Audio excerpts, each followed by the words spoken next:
Hey, I'd like to welcome you to another episode of Mission Matters. My name is Adam Torres, and if you'd like to apply to be a guest on the show, just head on over to missionmatters.com and click on Be Our Guest to apply. All right, so today I have Jill Kushner Bishop on the line, and she is founder and CEO over at Multilingual Connections. Jill, welcome to the show. Thank you so much, Adam. Happy to be here. All right, Jill. So I'm excited to have you on today. I know you're coming to us today out of Chicago. You have a Chicago-based agency. I'm from the Midwest. I love bringing the Midwest on the show. So I'm excited to have you on and get more into multilingual connections and also really how your company is helping to create global connections. So we'll get into that, of course. But before we do, we'll start this episode the way that we start them all with our Mission Matters Minute. So, Jill, we at Mission Matters, we amplify stories for entrepreneurs, executives, and experts. That's our mission. Jill, what mission matters to you? To me and my team at Multilingual Connections, it's all about creating connections. That is what we do, although that looks different for different clients. So for some people, they're looking to create connections with a local audience. They're a hospital or a restaurant or a non-for-profit that needs to communicate with a diverse audience. For others, they're looking to grow their business globally, and so they're looking for translation or transcription or subtitling and voiceover for their marketing content to be able to resonate with global audiences. So it's all about creating connections. Mm. So how did you originally get into this business? Like what drew you to this industry? Yeah, well, I am a linguistic anthropologist by background. So I went on to study language and culture and how people use language. And then I was lucky enough to get an opportunity at Chipotle Mexican Grill overseeing language and culture programs for about 130 restaurants, so about 1,000 employees who were largely Spanish speaking. We were working on helping improve their English skills so that they could give better customer service and grow within their roles. And from there, it kind of sparked in me the idea of creating something on my own, building on that. And so I started my business 18 years ago, initially with a plan of doing English and Spanish classes for restaurants and hotels. And then very quickly, we started doing translation. A few years later, transcription. A few years later, subtitling and voiceover. And it's just kind of evolved over time. And now we even do multilingual moderation for market research. Wow. I want to stay in the early years for a little bit longer. And I know you've been in business a long time, but I want to take you back because there's a lot of, entrepreneurs and executives and business owners that are listening. And some of them are, kind of going through transition. Some are thinking about starting a business or going the entrepreneurship route. If I could take you back to the beginning, like how was that like to go out and kind of strike out on your own and hang your shingle and start the company? Like how was that? Does that transition? Yeah, daunting, scary, all of that. I won't pretend it wasn't. Yeah. I found a bank account we had forgotten about with $500, and I thought, okay, I've got $500. I've got a flip phone, a laptop, the yellow pages, and let's just give it a shot. And so, wow.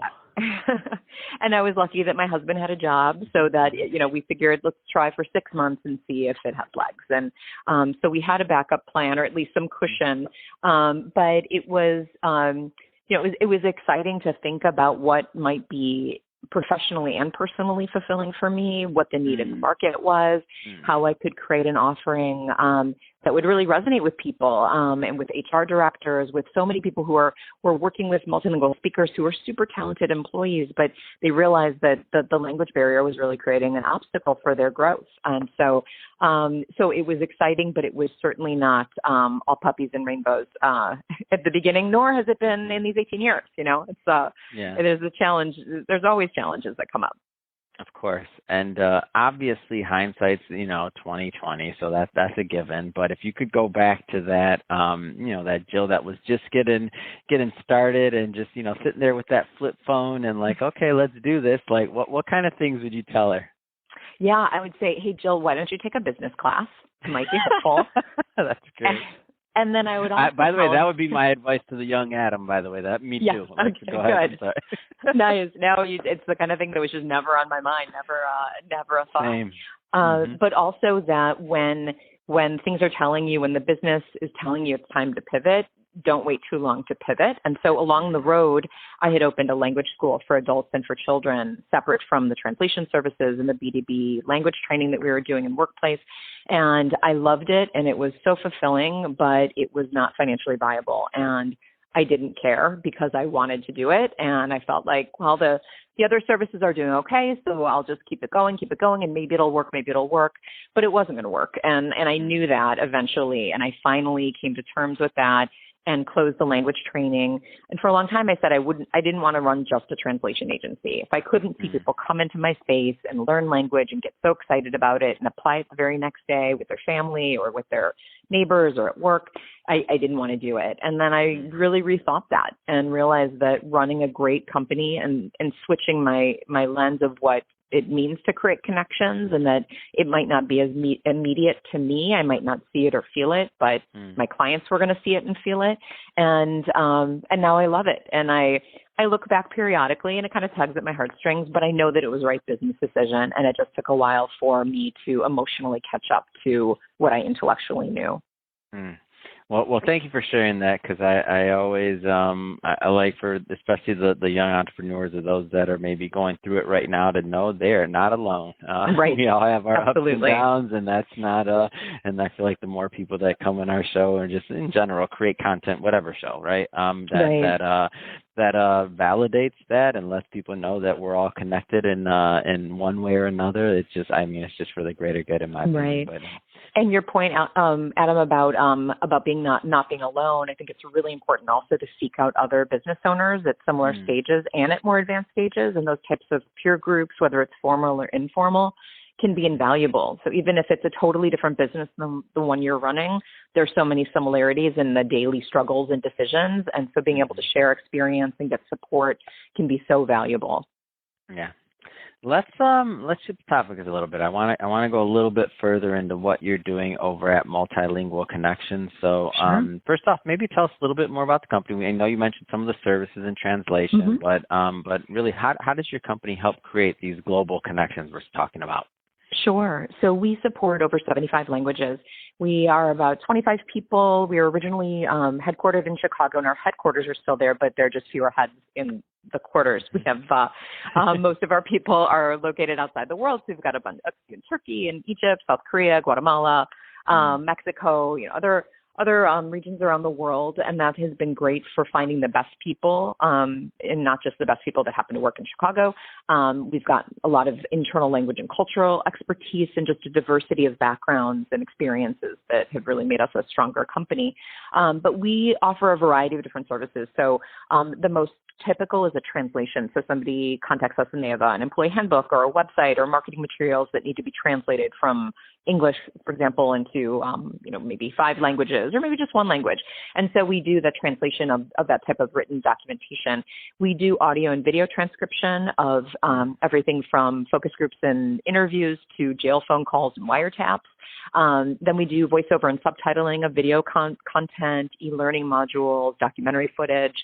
And I mentioned that we started doing bilingual moderation. So we work with a lot of market research and user research companies. And so we have experienced researchers that are fluent in other languages that can facilitate a focus group or help with a research project, not just from the language perspective, but from the cultural perspective as well. So it's really every day is totally different, and each client comes to us with very different needs, but a similar end goal in mind. So when we talk about, I don't want to assume because I've never used a translation service. Maybe one day. I mean, we publish a lot of books. We've especially our business leaders book series. We published over 300 authors, and I've always contemplated, what does it look like to translate a book or something else? So I guess broadly speaking, what's the difference between a translator and just somebody who's bilingual? How does that play out? Yeah, it's a really good question, and we have that question a lot. And so obviously to be a translator, you need to be bilingual, but just because you're bilingual doesn't mean you're qualified to be a translator. And so translators it's a skill. It's something that people study and do for years and years to really hone their craft. And so it's not just about knowing the one-for-one correlation between one word in one language and one in the other. It's being able to render it in a way that is both linguistically and culturally resonant with the audience. When something's translated, you want it to sound like it was originally written in that target language and not that it was kind of an awkward force fitting of some content. In English, we use a lot of sports metaphors, and obviously when you're translating, those sports metaphors are not going to work. And so coming up with something that's different, but it's also being a good writer, knowing the different orthographic norms. We were doing Spanish translations for a company here in Chicago, and we got feedback from the client that everything was great, but we forgot to capitalize the days of the weeks and the months in Spanish, and so they just fixed it, and now it's fine. And what they didn't know is that their internal person that told them that didn't know that in Spanish you don't capitalize the days of the week and the months. And so if you're not familiar with the way that the language is written and you haven't been educated in that country, you don't know what you don't know. And then on the other hand, with the way that things are changing so quickly and language is constantly evolving, think about the way that 16-year-olds talk now versus somebody my age who's not 16 anymore. Language is changing all the time, and you want to make sure that whoever's translating has their finger on the pulse of language and how people actually are using language, especially around topics like gender inclusiveness. How do you translate that from one language to another that's going to be appropriate for that audience? And so there's a lot of experience and skill that goes into translating. So some native speakers can do a great job doing that, but not all native speakers can. So that's really the difference, if that makes sense. It does. And as I mentioned earlier, so a lot of business owners, a lot of executives listen to this call, and I know some of them have, just like myself, their interest has been piqued in terms of like, we've always thought about like, what does it look like to maybe have some of our content or some of our materials in another language? For businesses looking to expand globally, like how do you kind of recommend they address the language piece of it? Sure. So it's often challenging when people often feel kind of overwhelmed, like there's too many items on the menu, they don't know what they're hungry for, they can't choose. So if they've got multiple languages or multiple regions they're working in, they've got all kinds of materials and they don't even know where to start. And so sometimes it makes sense to do it all, but oftentimes it just makes sense to prioritize and think, what's the number one market that you really want to start with? So pick one region. There's a lot of learning that happens along the way in this process. Even if on the translation side, that's kind of the easy part. It's the workflows and what happens after the translation on the client side. So pick one region that you want to translate into, and then pick some of your highest priority, most visible content that you want to focus on. And let's start with that and get the experience, try to figure out, okay, yeah, we translated this document, but do you have desktop publishing, or do you want us to do that? How are you going to get it out there? Do you need people who speak the language on your side so that if you've got it all translated, but what if somebody reads it and then contacts you and nobody in your company speaks the language to then do the customer service or the sales? So you want to kind of think through all the different steps in that process. But I think starting small makes sense. Prove some ROI, get your experience with it, and then gradually roll it out. I never want people to feel like they have to do it all at once. That's not always the best option, even if ultimately their goal will be to have everything in 5 or 7 languages. Yeah, that's really helpful. And I think what you said about like the menu of options or how many things they want to do and like all of this piece of it, like that can be overwhelming. I can see that. But it sounds to me though, like if you're working with, the right company and if you're working with somebody that maybe has been through this, that it becomes a little bit more like manageable. Like, can you maybe speak a little bit on like what it's like to work with your company and kind of like through that process? Because I'm guessing that's part of what you're advising clients on, is kind of not just like I send it to them and okay, it's done, but maybe some of those that haven't done it, like I'm guessing that's probably a pretty good market for you as well, considering your experience, 18 years in the business. Yeah, no, you're absolutely right. And it's kind of like, remodeling your kitchen. You can find somebody to do the tile and do the cabinets and do the paint and all of that, but there's risk. You don't know how to evaluate quality. You want it's somebody's full-time job. They're going to get done. Yeah, exactly. And in the right order. And so, there are freelance linguists available, and you can use machine translation to some degree to help get you part of the way. But those are decisions that if you don't know this business, you have to be really careful because you can make some really serious mistakes. And so for us, we start by evaluating the content, understanding what the goals of the project are. What's your tone? Do you have any style guides? Do you have any glossaries? Any kind of consistency? Do you have anything going in that you want us to keep in mind? Then we're going to think about who is the right linguist for this. Who has the native language, the regional language, so Spanish for Spain versus Latin America, for example, who has the industry expertise. So if you're doing marketing versus medical or technical, those would likely be 3 different translators. And then what kind of technology, what kind of computer-assisted translation tools are necessary to help ensure that there's consistency and efficiency across the process.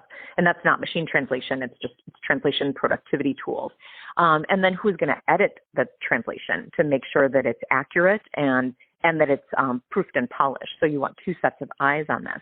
And then is everything formatted? And then sending it back. And then if there's feedback, how do we incorporate the feedback and track it? And so there are many, many, many steps along the way. And so that's what we help usher people through that process and help them know what to expect and give us as much as possible from the get-go so that we can ensure that what they get in return fits exactly what their needs are. Yeah, that's great. Well, Jill, I'll tell you, it has been great having you on the show today, and what a wonderful story of starting at your kitchen table with the flip phone and the phone book and figuring it out, and to growing to pivoting to it's just to now 75 different languages, I believe you said, and a full array of capabilities that are really helping many businesses out there connect globally and to get their content out, to get their reach out, and to really just do it the way it's supposed to be done. So great having you on. And Jill, that being said, if somebody's listening and they want more information or to connect with you and your team, what's the best way for them to do that? Yeah, thank you. First of all, thank you so much. I really enjoyed the conversation. And if anybody has any questions or wants to talk about a potential project, you can find us at multilingualconnections.com. Fantastic. And my team will put all that information, put the website address and all that good stuff in the show notes so that our audience can just click on the link and head right on over. And speaking of the audience, if this is your first time with Mission Matters or engaging or listening to an episode, what about bringing on business owners, entrepreneurs, and executives and having them share their mission, the reason behind their mission, really, what gets them up in the morning, gets them fired up to go out there and to make a difference. If that's the type of content that sounds interesting or fun or exciting to you, we welcome you. Hit that subscribe button because we have many more mission-based individuals coming up on the line, and we don't want you to miss a thing. And Jill, really, again, it has been a pleasure. Until the next time, thanks again. Thank you so much, Adam. Take care.